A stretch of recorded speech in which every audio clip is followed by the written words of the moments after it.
Welcome to Tax Teach. I hope you're all having a great day. My name's Sean, and today I want to talk about cryptocurrency and how you report that on your tax return.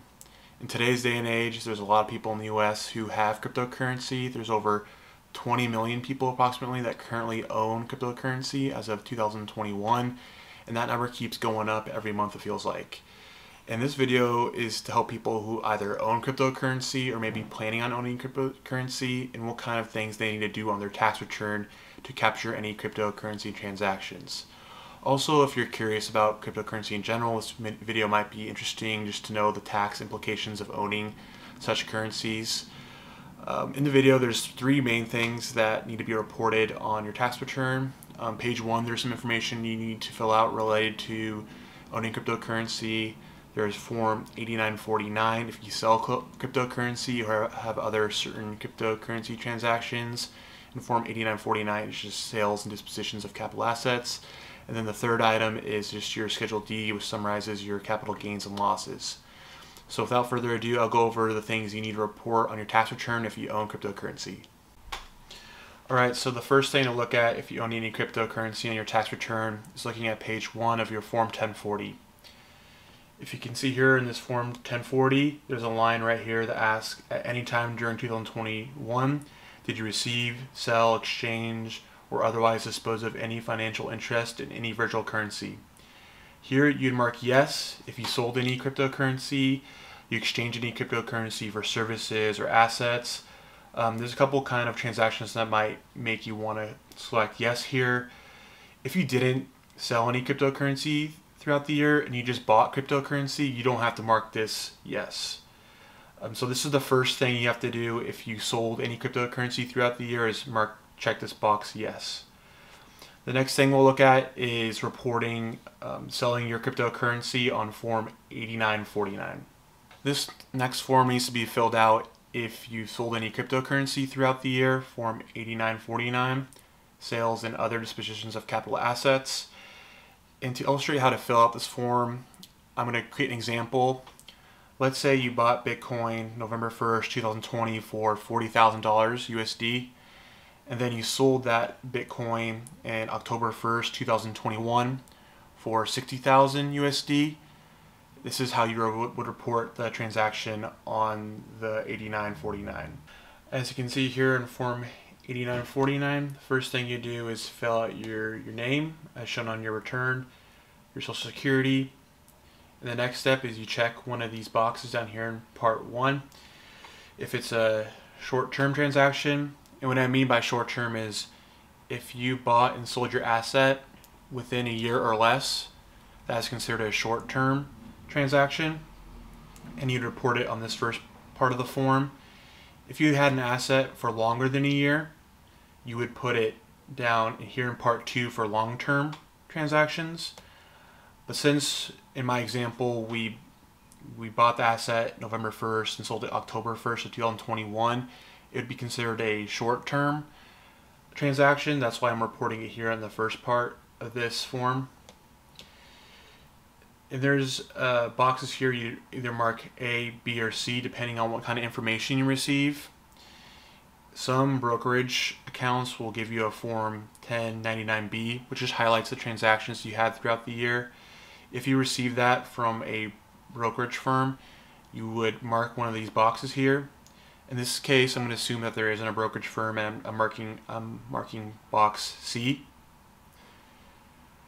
Right here, you can see the information is placed in each of these columns, A, B, C, D, E, etc. based on the example I provided. It's pretty straightforward.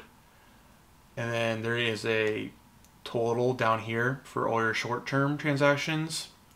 The same information would go on page 2 here if you have any long-term transactions. So you would put any crypto sales, whether it be short-term on page 1 or long-term on page 2, on this Form 8949. When it comes to treatment of cryptocurrency is very similar to stocks. So in the example I just presented, if you bought a crypto, like a Bitcoin at 40,000 USD and then sold it at 60,000 USD, there's a $20,000 gain that you'll have to report on your 8949 in the example I gave. So keep that in mind when you're selling and exchanging crypto. It's very similar to owning stock and the treatment for stock. So once you have your Form 8949 filled out, all that information on Form 8949 is then summarized on Schedule D of Form 1040.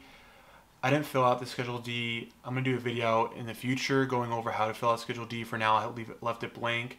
But just know that once you have your Form 8949, you'd put that information on Part 1 here if you have any short-term capital gains. If you have any long-term, you'd put it down in Part 2, etc. Like I said, I'm not going to go too in-depth into the schedule. Just kind of the order of operations here. First, you would do Form 8949, and then you'd summarize that on Schedule D. In summary, there's 3 things you need to complete if you sell cryptocurrency throughout the year or have any other cryptocurrency related transactions. 1 is to make sure on Form 1040, page 1, that you have that box marked yes related to any transactions related to virtual currency. Number 2 is filling out Form 8949, reporting the sale of your cryptocurrency or any transaction related to your cryptocurrency. And then the third thing is looking at your Schedule D, making sure you have the cryptocurrency sale reported on Schedule D. And like I mentioned earlier, Schedule D summarizes what is happening on Form 8949. So it's just a quick summary of that form. And just a thing to keep to note is that if you just bought cryptocurrency, like I mentioned before, you don't have to report that anywhere on your Form 1040. You don't have to worry about that. It's only when you have transactions like you sell your cryptocurrency or you exchange cryptocurrency for other cryptocurrencies or cryptocurrencies for other services or other assets. This can get kind of complicated, so I recommend talking to a tax professional, whether that be a CPA or an advisor, about your cryptocurrency transactions throughout the year. The thing you don't want to have is getting in trouble with IRS, whether that be penalties for not reporting cryptocurrency transactions, some interest, or even legal issues.